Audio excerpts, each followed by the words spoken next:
Hey guys, so my particular piece is the World Fair Trade Organization. It's Fair Trade.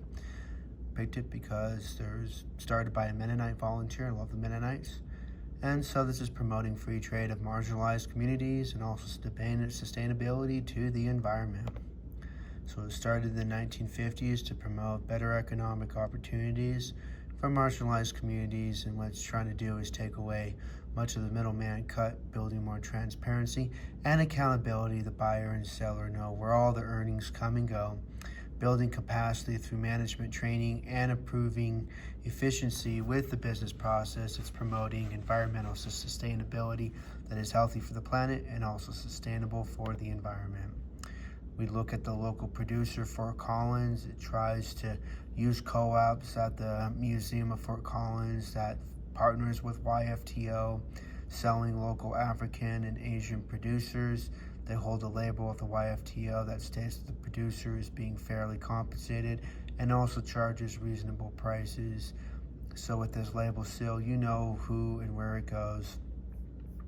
I also kind of wanted to show the 10 because, I just didn't have enough time to put in the slides. These are the 10 things that they're trying to do: economic activity, transparency, free. And then I was going to go to the fair payment, kind of in a drawing: no discrimination, good working conditions, and building capacity, which was mentioned by improving the quality of the business. And then this is fair trade, which is there's open dialogue between both parties, both the buyer and seller, and not necessarily through the middleman. Economic action. This is kind of at the bottom, which I like to draw.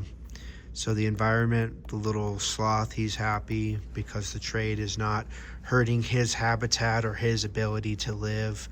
And they're right here in the middle, wealth equality for all. The guy on the right is not making significantly more than the man on the left, making a little bit more on the cut because it's providing. And that's through the seal right here, through the QR code. That both sides are happy.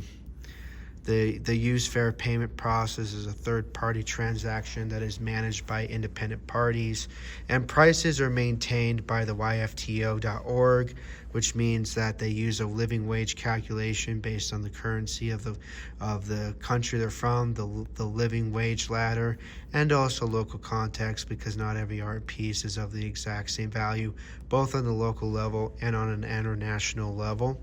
And so these two parts are of equal value because this right here is managed by an independent party, making sure that the transactions are going through, making sure that all parties are being appropriately paid.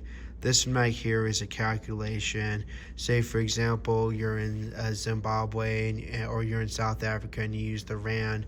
Well, you have to calculate how much of the rand are they needing to make in order to pay their bills, cover their business expenses, and then also how much they need to charge in the dollar side to the buyer.